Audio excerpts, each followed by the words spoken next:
அறுசுவை நேரம். சுத்த செய்வம் தெவிட்டாத சுவை. எப்போதும் போல தினசரி சமையல்ல இன்னைக்கு நான் செஞ்சு காமிக்க போகிறது மோர்கூழ். அதாவது எப்போ நம்ம அரிசி மாவில் பண்ணுவோம், அதுக்கு பதிலாக கேழ்வரகு மாவை யூஸ் பண்ணிட்டு கேழ்வரகு மோர்கூழ் எப்படி பண்ண சொல்லிட்டு இப்போ பார்க்கலாங்க. அதுக்கு தேவையான இன்க்ரீடியன்ஸ் என்னென்னு சொல்லிட்டு இப்போ சொல்கிறேன், கவனமாக பாருங்கள். கேழ்வரகு மோர்கூழ் செய்யறதுக்கு தேவையான பொருட்கள்: கேழ்வரகு மாவு 1 கப், நன்கு புளித்த கட்டி தயிர் 2 கப், வெங்காயம் 1 பொடியாக அரிந்தது, கறிவேப்பிலை விரும்பும் அளவு, எண்ணெய் தேவைப்படும் அளவு, உப்பு தேவையான அளவு, மோர் மிளகாய் 2, உளுத்தம்பருப்பு 1 டீஸ்பூன், பெருங்காயத்தூள் விரும்பும் அளவு, கடலைப்பருப்பு 1 டீஸ்பூன், கடுகு 1/4 டீஸ்பூன். பொதுவாக மோர்கூழ் அப்படிங்கிறப்ப நம்ம அரிசி மாவில் பண்ணுவாங்க.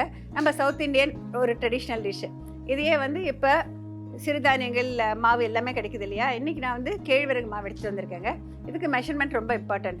நம்ம அரிசி மாவுக்குனாக்கா அதிகப்படியான புளிச்ச மோர் சேர்த்துப்போம். இதுக்கு கொஞ்சம் குறைவாக தேவை. இப்போ 1க்கு 2, அதாவது 1 அழாக்கு கோபுரமாக கேழ்வரகு மாவு அளந்தீங்கன்னாக்க நல்ல புளிச்ச கட்டித்தயிரை லேசாக விப் பண்ணிக்கோங்க. அது 2 மடங்கு. இப்போ நான் இங்கே கடைஞ்சி கொண்டு வந்திருக்கேன் பாருங்கள். இப்போ இது ஊற்றுறேன். இப்போ இதில் இப்போ நான் 1 கப்புனாக்கா அதுக்கு தகுந்த அளவு உப்பு சேர்த்துக்கலாங்க. இதுலேயே சேர்த்துக்கலாம். புளிச்ச மோருங்கிறப்ப அதுக்கு தகுந்த மாதிரி கொஞ்சம் உப்பு சேர்க்க வேண்டியிருக்கும். இதோட கேழ்வரகு மாவை சலிச்சு எடுத்துருக்கேங்க. இப்போ இதையும் சேர்த்துக்கலாம். கட்டி தட்டாமல் கலந்து விடணும். இப்போ நீங்கள் இந்த மாதிரி எதுவும் இல்லை அப்படின்னாக்க நம்ம கையில் தான் கலப்போம் இல்லைங்களா? அப்படி கையில் கலக்கிறப்ப என்ன பண்ணாக்க மோரை ஊற்றிட்டு மாவை சேர்க்க வேண்டாம். ஃபஸ்ட்டு மாவை எடுத்துக்கோங்க கிண்ணத்தில், அதுக்கப்புறம் மோர் சேர்த்து கலங்க. அப்போ தான் நம்மளுக்கு கட்டி தட்டாமல் இருக்கும். இப்போ நான் இங்கே இந்த மாதிரி வச்சுருக்கிறதுனால நான் இப்படி பண்ணுறேன், வேறு ஒன்றும் இல்லைங்க. நம்ம கையில் கலக்கிறப்ப அது ஈஸியாக இருக்கும். இப்போ நம்ம இதில் தகுந்த உப்பு சேர்த்துட்டோம். இப்போ இங்கே தாளிக்கிறதுக்கு எண்ணெய் வச்சுருக்கேன். இந்த எண்ணெயில் இப்போ நம்ம சேர்க்க போகிறது கடுகு,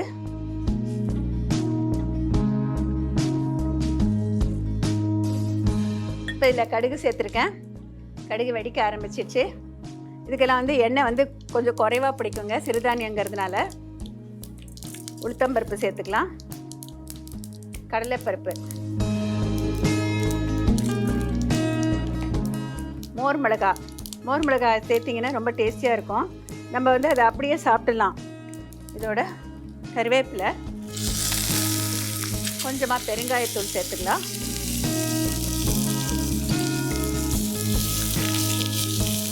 இதோட பொடியாக கட் பண்ணி வச்சுருக்கிற வெங்காயம் சேர்த்துக்கிறேன். இது ஆப்ஷனல்ங்க. வெங்காயம் எல்லாமே செய்யலாம், வெங்காயம் சேர்த்தும் செய்யலாம்.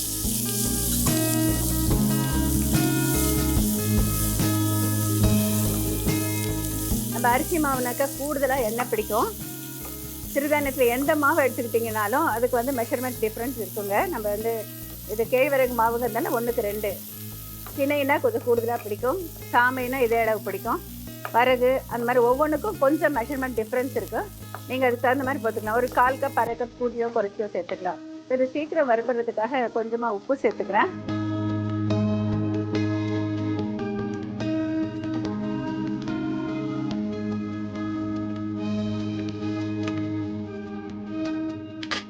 இப்போ இந்த கலந்து வச்சுருக்கோம் இல்லைங்களா, இந்த கலவையை இதில் சேர்த்துக்கலாம். வெங்காயம் வதங்கிடுச்சு.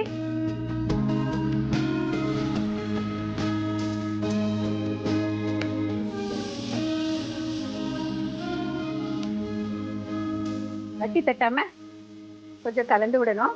ஃபஸ்ட்டு ஊற்றின உடனே சீக்கிரமாக கலந்து விடணுங்க. 5 மினிட்ஸ் இது வெந்துடும், நல்லா கெட்டிப்பட்டுரும். ரொம்ப சீக்கிரமாக பண்ணக்கூடிய ஒரு பிரேக்ஃபாஸ்ட்னால் இந்த மாதிரி. நம்ம ரெகுலராக அரிசி மாவுக்கும் கேழ்வரகு மாவுக்கும் வித்தியாசம் என்னன்னாக்கா நமக்கு எக்ஸ்ட்ராவாக கால்சியம் கிடைக்குதுங்க. ப்ளஸ் இதை புளிச்ச மோர் சேர்க்கறதுனால நம்மளுக்கு ப்ரோபயோட்டிக் வேல்யூ, அதாவது நல்லதை செய்யும் நுண்ணுயிர்கள் இந்த மோரில் இருக்கும். அது நம்மளுக்கு குடலில் இருக்கிற பாக்டீரியாக்கள் இன்னும் கொஞ்சம் பல்கி தருகிறதுக்கு உபயோகமாக இருக்கும். ரொம்ப ஈஸியாக டைஜஸ்ட் ஆகிடும்.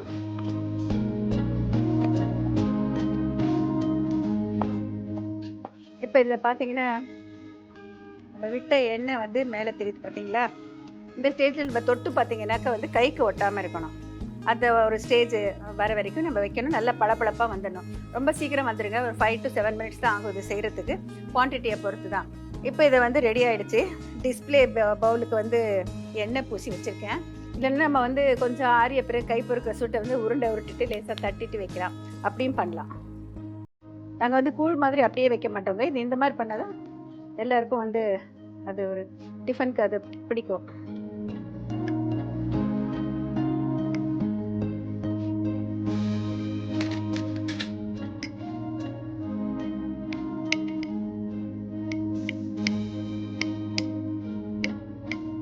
கொஞ்சம் ஆறிய பிறகு பார்த்தீங்கன்னா கொஞ்சம் நேரத்துலேயே நம்ம வந்து கட் பண்ணலாம் பீசஸாக.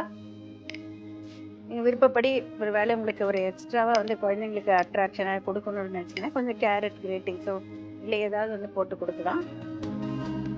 இப்போ இந்த மோர் கூழ் தயாராகிடுச்சிங்க. பாருங்க, இது நல்லா இப்போ கெட்டிப்பட்டுச்சு பார்த்தீங்களா? 2 நிமிஷம் இருந்தால் போதும். இப்போ இதை வந்து அப்சைட் டவுன் திருப்பிடலாம்.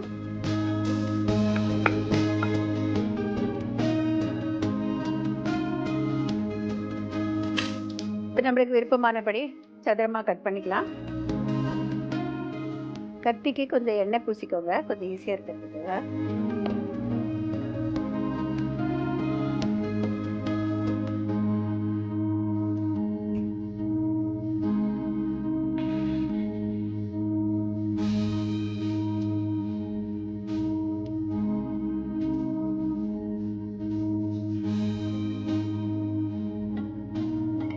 இது ரெடி ஆயிடுச்சு.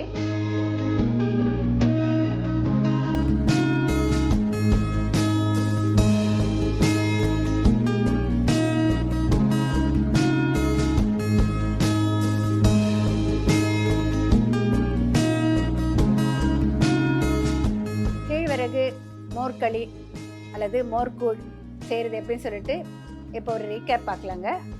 முதல்ல 2 கப்பு நல்ல புளிச்ச தயிர் கடைஞ்சதை ஒரு கிண்ணத்தை எடுத்துக்கோங்க. தகுந்த அளவு உப்பு போட்டுக்கோங்க. அதில் 1 கப் அளவு கோபுரமாக அளந்த கேழ்வரகு மாவு சேர்த்துக்கோங்க. இது எல்லாத்தையும் கட்டி தள்ளாமல் நல்லா கலந்து வச்சுக்கோங்க.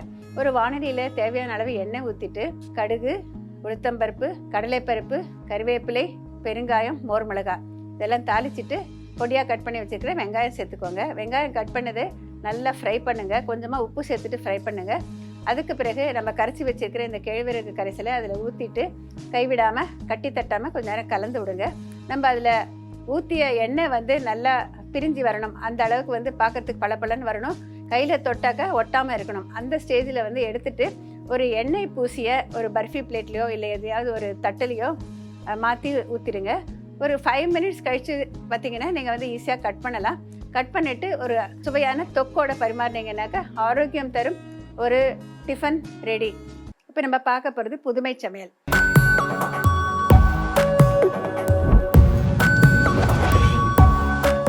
புதுமை சமையல் அப்படிங்கிறப்போ ஆரோக்கியம் தரும் உணவாக இருக்கணும். அதே நேரம் கொஞ்சம் வித்தியாசமாக இந்த காலத்து யங்ஸ்டர்ஸ் விரும்புகிறபடி இருக்கணும் அப்படின்னு சொல்லிட்டு நினச்சி தான் இந்த செக்மெண்ட்டை வந்து நிறைய செஞ்சு காமிச்சிட்ருக்கேன். இன்றைக்கி நான் செஞ்சு காமிக்க போகிறது ஒரு சாலட், அதாவது நட்டி மாம்பழ சாலட். டிஃப்ரெண்ட் நட்ஸ் எல்லாம் போட்டுட்டு மாம்பழத்தை யூஸ் பண்ணிவிட்டு ஒரு சாலடுங்க. மாம்பழம் தானே, இதையே அப்படியே சாப்பிடக்கூடாதா அப்படின்னு சொல்லிட்டு நீங்கள் நினைப்பீங்க. இதுக்கு தேவையான இன்க்ரீடியன்ஸ் பார்த்துருங்க, அதுக்கப்புறம் நான் எக்ஸ்பிளைன் பண்ணுறேன்.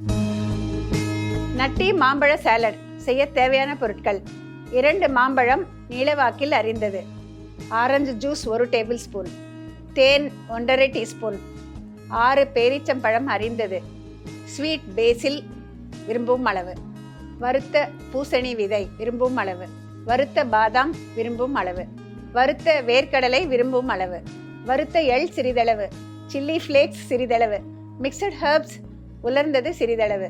நம்ம வந்து இப்போ மாம்பழம் வாங்குகிறோம், அது வந்து இன்னும் பழுக்கலை, அதே நேரம் வந்து பார்க்குறதுக்கு நல்ல கலராக இருக்குது. கட் பண்ணிட்டோம், பார்த்தா வந்து லேசாக புளிப்பு இனிப்புமாக இருக்குது. அப்படி இருந்தால் எல்லாருக்கும் பிடிக்க மாட்டேங்குது. அந்த மாதிரி புளிப்பும் இனிப்புமா இருக்கிற ஒரு மாம்பழத்தை வச்சு சாலட் பண்ணுங்கள், ரொம்ப டேஸ்டியாக இருக்கும். ஓகே, இது பார்த்தீங்கன்னா நான் பார்க்குறதுக்கு எப்படி இருக்குது, ஆனால் கட் பண்ணுறப்பயே வாயில் போட்டு பார்த்தா அந்த அளவுக்கு இனிப்பாக இல்லை, கொஞ்சம் லேசாக புளிப்பு இனிப்பாக இருந்தது. அதனால் இதை வந்து சாலடுக்கு ட்ரை பண்ணியிருக்கேங்க. இந்த மாம்பழத்தை வந்து தோல் எடுத்துகிட்டு இந்த மாதிரி இப்படி நீளமாக கட் பண்ணிக்கோங்க, மெல்லிசாக நீளமாக கட் பண்ணிக்கோங்க. சாலடுங்க அப்படிங்கிறப்ப ஒரு டேஸ்டியாக இருக்கும். இப்போ சாலட் அப்படின்னே ஒரு சாலட் ட்ரெஸ்ஸிங் அதுதான் வந்து வெளிநாட்டில் இருந்து நம்ம கற்றுக்கிட்ட ஒரு பழக்கம் இல்லைங்களா. நம்ம நாட்டை வந்து தாளித்து கொட்டுவோம். இதுக்கு வந்து ஒரு சாலட் ட்ரெஸ்ஸிங் அப்படிங்கிறப்ப இதுக்கு வந்து ஹனி ட்ரெஸ்ஸிங் நான் பண்ண போகிறேன். ஹனி அப்படிங்கிறப்ப அது ஒரு லேசான இனிப்பு சுவையோடு இருக்கும். இதை வந்து நான் உப்பு காரம் எல்லாம் சேர்க்குறதுனால எல்லா சுவையும் கலந்து வருங்க, ஒரு கொஞ்சம் வித்தியாசமாக இருக்கும். இப்போ தேன் வந்து நம்மளுடைய இந்த மாம்பழத்தினுடைய அளவுக்கு ஏற்றபடி அதனுடைய சுவைக்கு ஏற்றபடி கூடியோ குறைச்சியோ சேர்த்துக்கலாம். இப்போ ஒரு 1.5 டீஸ்பூன் அளவுக்கு நான் போடுறேங்க. இதில் வேறு எந்த விதமும் இனிப்பு சேர்க்க போகிறதில்ல. நான் ஒரு 2 சின்ன மாம்பழம் எடுத்திருக்கேன், அதுக்கு தகுந்த மாதிரி நான் இதை எடுத்துக்கிறேன். இப்போ இதோடு வந்து கொஞ்சமாக ஆரஞ்சு ஜூஸ். இந்த ஆரஞ்சு ஜூஸ் எதுக்காகன்னு நீங்கள் நினைக்கலாம், விட்டமின் சி நம்மளுக்கு கிடைக்கிறதுக்காக, ப்ளஸ் வந்து இதுக்கு வந்து இந்த பேஸ்க்கு வந்து ஆரஞ்சு ஜூஸோ லெமன் ஜூஸோ ஏதாவது ஒன்று போட்டிங்கன்னா நல்லாயிருக்கும். மற்ற வைட்டமின்கள் எல்லாம் அப்சார்ப் ஆகிறதுக்கு ரொம்ப ஹெல்ப்ஃபுல்லாக இருக்கும். இதை வந்து 2 நல்லா மிக்ஸ் பண்ணிக்கலாம். அதிகமாக போட வேண்டாங்க, ஜஸ்ட் வந்து ஒரு கோட்டிங்காக மட்டும்தான் நான் சேர்க்குறேன். இது வந்து உப்பு வந்து ரொம்ப கொஞ்சமாக சேர்க்க போகிறேங்க. இந்த மெத்தடை வச்சுட்டு நீங்கள் வந்து மஸ்க்மெலன் சாலட் பண்ணலாம், அதாவது முலாம்பழம் கிர்னி பழம்னு சொல்லுவாங்க இல்லையா, அந்த மாதிரி பண்ணலாம், காம்பினேஷன் கொடுத்து பண்ணலாம். இப்போ இதை வந்து ஜஸ்ட் ஒரே ஒரு சிட்டிகை ரொம்ப கொஞ்சமாக உப்பு சேர்த்துக்கிறேன்.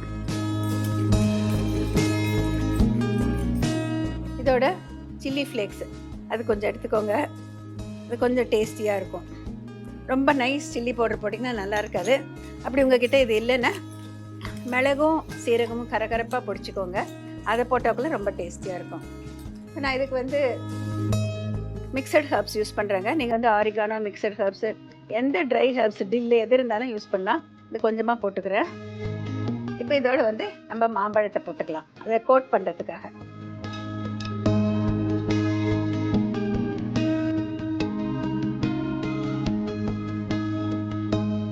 இது கலந்து விடுறப்போ லேசாக இப்படி கோட் பண்ணுங்கள், ரொம்ப வந்து மிக்ஸ் பண்ணி விட வேண்டாம். ஜஸ்ட் அந்த உப்பு காரம் எல்லாம் அதை மிக்ஸ் ஆகிறதுக்காக தான். இதுவே வந்து மாங்காய், கிளிமுக்கு மாங்காயை கொஞ்சம் பழுத்து இருக்கும் பாருங்கள், அதுவும் யூஸ் பண்ணலாம். மாம்பழம் காயாக இருந்தால் அதுவும் யூஸ் பண்ணலாம். இப்போ இதை வந்து இந்த மாதிரி மிக்ஸ் பண்ணியாச்சு. இப்படியே கொடுத்தாலும் டேஸ்டியாக இருக்குங்க. இல்லைன்னா வேறு என்ன பண்ணலாம், இப்போ நான் இங்கே வச்சுருக்கிறது பார்த்தீங்கன்னா நம்மளுக்கு ஒரு எக்ஸ்ட்ராவாக ஒரு நட்டி டேஸ்ட்டும் ப்ளஸ் கூடுதல் சத்துக்கள் கிடைக்கிறதுக்காக பெரிச்சம்பழம். இந்த பெரிச்சம்பழம் வந்து நம்ம எவ்வளோ வேணால் போட்டுக்கலாங்க. நான் வந்து ஒரு 6 பெரிச்சம்பழமே கட் பண்ணி வச்சுருக்கேன், இதை சேர்த்துக்கிறேன். இரும்பு சத்து கிடைக்கிறதுக்காக. மாம்பழத்தில் வந்து நம்மளுக்கு விட்டமின் ஏ மிக மிக அதிகமாக இருக்குது. இதோடு வந்து நம்மளுக்கு வந்து ப்ரோட்டீன் ப்ளஸ் கால்சியம் அந்த மாதிரி எல்லாமே சேர்த்துக்காக. இது வந்து பூசணி விதை, இது வறுத்த பூசணி விதைங்க, இதையும் சேர்த்துக்கலாம். இதோட வறுத்த வேர்க்கடலை, இது ஒரு தனி கிரன்ச்சி டேஸ்ட் கொடுக்கும். வறுத்த வேர்க்கடலை சேர்த்துக்கணும். இதெல்லாம் வந்து கலந்துட்டு உடனே பரிமாறிடணும். மீதியெல்லாம் கூட மிக்ஸ் பண்ணி வச்சுக்கலாம். இது வறுத்த பாதாம், டோஸ்டட் ஆல்மண்ட்ஸ் சொல்லுவாங்களே, வறுத்த பாதாம். இதெல்லாம் குவான்டிட்டி உங்களுடைய விருப்பங்க. எள்ளு, கால்சியம் சத்துக்காக எள்ளு. இது வந்து வெள்ளை எள்ளு, கருப்பு எள்ளு 2 ரோஸ்ட் பண்ணி வச்சுருக்கேன். இது நிறைய சாலட்ஸ்க்கு நான் போடுவேன், அது இதில் கொஞ்சம் போட்டுக்கலாம். இது எல்லாத்தையும் சேர்த்து லேசாக மிக்ஸ் பண்ணி விடணும். இதில் பார்த்தீங்கன்னா உங்களோட அஃபோர்ட் பண்ண முடிஞ்சதுன்னா இது எல்லாமே சேருங்க. சேர்த்தா கூடுதலான சத்துக்கள் கிடைக்கும். நம்மளுக்கு இரும்பு சத்துலேருந்து புரத சத்துலேருந்து கால்சியம் சத்துலேருந்து எல்லா சத்துமே இதுலேயே கிடைக்கும். ஒரு ஹோல்சம் ஃபுட்டுன்னு சொல்லுவாங்க. நிறைய பேர் டயட் கான்ஷியஸாக இருக்கிறவங்க வந்து என்ன சாப்பிட்றது அப்படின்னு யோசிச்சுட்டே இருப்பாங்க. இந்த மாதிரி ஒரு சாலட் ஒரு பவுல் அளவுக்கு எடுத்துகிட்டு நிதானமாக சூப் பண்ணி சாப்பிட்டாக்கா வயிறும் நிறைஞ்சிடும், தேவையான சத்துக்களும் கிடைக்கும், வெயிட் லாஸும் கிடைக்கும், நல்ல சுறுசுறுப்பாக இருக்க முடியும். எப்போவுமே வந்து நம்ம சுறுசுறுப்பாக இருக்கிறதுக்கு தேவையான எல்லா சத்துக்களும் வந்து ஒரு டிஷ்ஷில் கிடைக்கிற மாதிரி நம்ம பார்த்திங்கனாக்கா போதுமானது.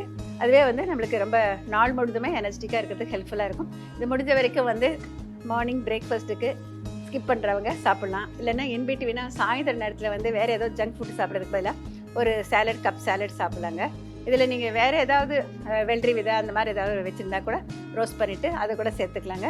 எல்லாமே ஒரு நட்டு ஃப்ரூட் அந்த மாதிரி சேர்த்து கொடுக்குறப்ப ரொம்ப டேஸ்டியாகவும் இருக்கும், வித்தியாசமாகவும் இருக்கும், எல்லாருக்கும் ரொம்ப பிடிக்கும். இப்போ இதை வந்து இந்த பிளேட்டில் போடுறேன். உப்பெல்லாம் ரொம்ப குறைச்சி போடுங்க, அதிகம் போட்டுறாதீங்க. ஜஸ்ட் ஒரு மற்ற சுவையை தூக்கி கொடுக்கும் நம்ம உப்பு சேர்க்குறப்போ.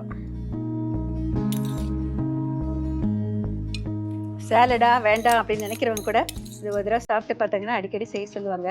அந்த அளவுக்கு வித்தியாசமான சுவையோடு இருக்கும்.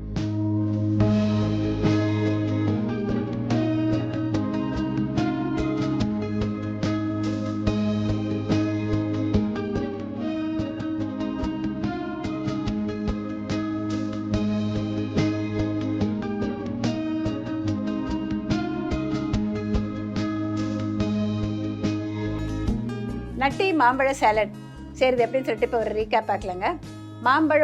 மாங்காயா லேசான புளிப்பும் இனிப்புமா இருக்கிற மாம்பழத்தை தேர்ந்தெடுத்துக்கோங்க. அதை தோல் எடுத்துட்டு நல்ல மெல்லிசாக நீளவாக்கில் அழகாக கட் பண்ணிக்கோங்க. அகலமான ஒரு பவுல் எடுத்துக்கிட்டு அதில் 1.5 டீஸ்பூன் தேன், கொஞ்சம் ஆரஞ்சு ஜூஸ், 2 சிட்டிகை உப்பு அதை சேர்த்து நல்லா மிக்ஸ் பண்ணிக்கோங்க. அதோட red chilli flakes, mixed herbs இதை சேர்த்து கலந்துட்டு அதோட நம்ம கட் பண்ணி வச்சுக்கிற மாம்பழத்தை சேர்த்துட்டு அதை நல்லா கோட் பண்ணுற மாதிரி லேசாக கலந்து விடுங்க. கலந்து விட்ட பிறகு இதில் பெரிச்சம்பழம் சேர்த்துக்கலாம். கட் பண்ணிவிட்டு எல்லா விதமான நட்ஸ் நம்ம என்னென்ன வீட்டில் இருக்கோ அதோட வறுத்த வேர்க்கடலை, வறுத்த எள்ளும் ஆலிவிதையும் போடலாம். அதோட நம்ம மெலன் சீட்ஸு வறுத்தது இது எல்லாமே சேர்த்துட்டு நல்லா கலந்து விட்டுருங்க. கடைசியாக மேலே டிஸ்பிளே வைக்கிறப்போ தின்னத்து பச்சலையை நல்லா பொடியாக கட் பண்ணிவிட்டு மேலே தூவிட்டு பரிமாறினீங்கன்னாக்க மிக சுவையான ஆரோக்கியம் தரும் சாலட் தயார். இப்போ நம்ம பார்க்க போகிறது உணவும் ஆரோக்கியமும்.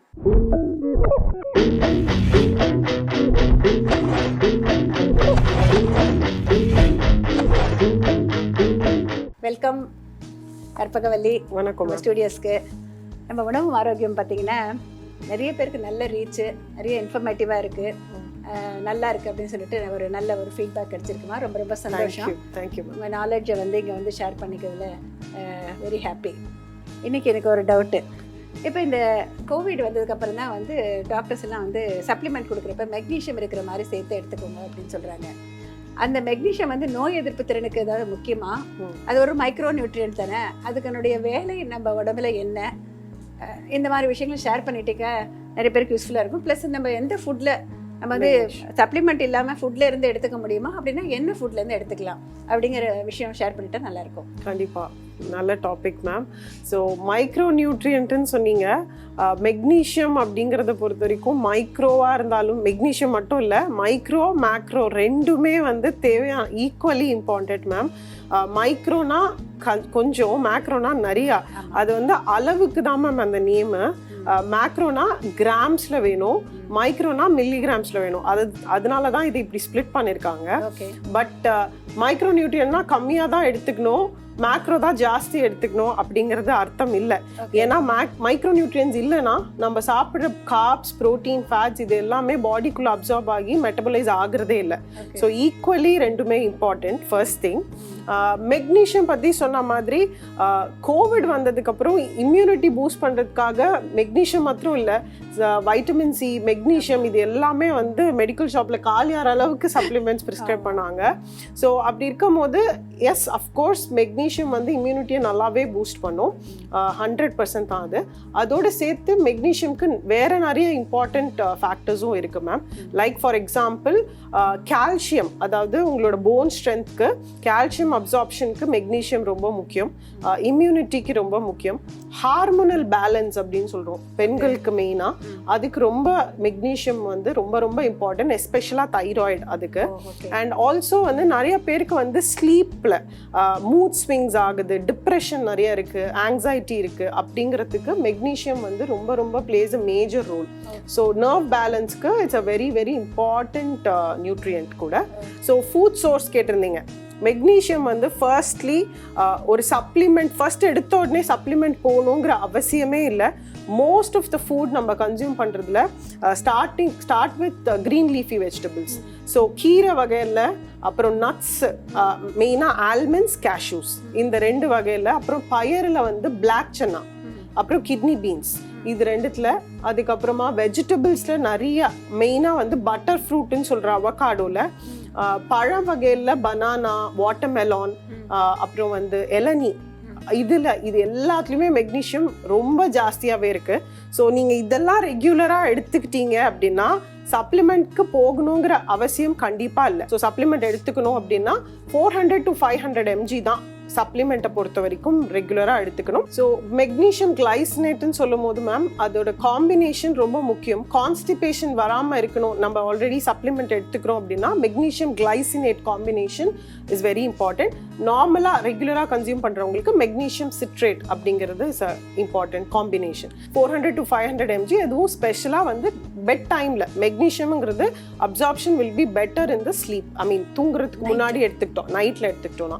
ஸோ இதெல்லாம் தான் மெக்னீஷியம் அப்படிங்கிறத பொறுத்த வரைக்கும் important consider factors. Okay okay, ரொம்ப thanks Karpagavalli. Thank you ma'am, thank you. இப்போ உங்களுக்கான கேள்வி, போன வாரம் மாங்காய் தொக்கு மாம்பழ புட்டிங் பார்த்துருப்பீங்க. அதில் மாங்காய் தொக்கில் நேச்சுரல் ப்ரிசர்வேட்டிவ்ஸ்ன்னு சொல்லிட்டு நான் எதையெல்லாம் சேர்த்தேன், மறுபடியும் சொல்கிறேன். மாங்காய் தொக்கில் நேச்சுரல் ப்ரிசர்வேட்டிவ்ஸ்ன்னு சொல்லிட்டு எதையெல்லாம் சேர்த்தேன், இதுக்கான பதிலை எப்போதும் போல போஸ்ட் கார்டில் எழுதி அனுப்புங்க. எழுதி அனுப்ப வேண்டிய முகவரி அறுசுவை நேரம், ஜெயா டிவி, தபால் பெட்டி எண் 3173, எண் 48, ஜவஹர்லால் நேரு சாலை, 6,32,000, சென்னை. நீங்கள் அப்படி எழுத முடியல அப்படின்னு நினச்சிங்கன்னா கீழே ஒரு வாட்ஸ்அப் நம்பர் வருது. அந்த நம்பருக்கு நீங்கள் வாட்ஸ்அப் மூலமாக உங்களுடைய பதிலை அனுப்பலாம். அதோட உங்களுடைய முழு முகவரி, உங்களுடைய ஃபோன் நம்பர் எல்லாமே எழுதி அனுப்புங்க. அதை தவிர உங்களுக்கு ஏதாவது டிஷ் செஞ்சு காமிக்கிறோமா அதுவும் எழுதலாம். உங்களுக்கு வேறு ஏதாவது நியூட்ரிஷன் பற்றிய சந்தேகங்கள் இருந்தால் அதுவும் எழுதலாங்க. சரியான பதில் எழுதியவர்களிலிருந்து 3 நபரை தேர்ந்தெடுத்து பிரதீப் என்டர்பிரைசஸ் நிறுவனத்தில் வழங்கும் நான் எழுதிய சமையல் புத்தகங்கள் ஒன்று பரிசாக உங்களுக்கு அனுப்பப்படும்.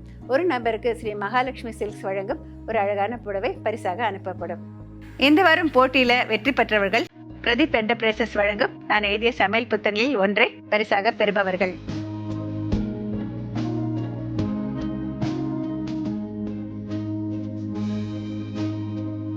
ஸ்ரீ மகாலட்சுமி சில்க்ஸ் வழங்கும் அழகான புடவை பரிசாக பெறுபவர். தொடர்ந்து நீங்க பாருங்க. அடுத்த வாரமும் நான் வந்து உங்களுக்கு நிறைய விஷயங்கள் சொல்லித்தரேன். அதுவரை விடைபெறுவது உங்கள் மல்லிகா பத்நாத். வணக்கம்.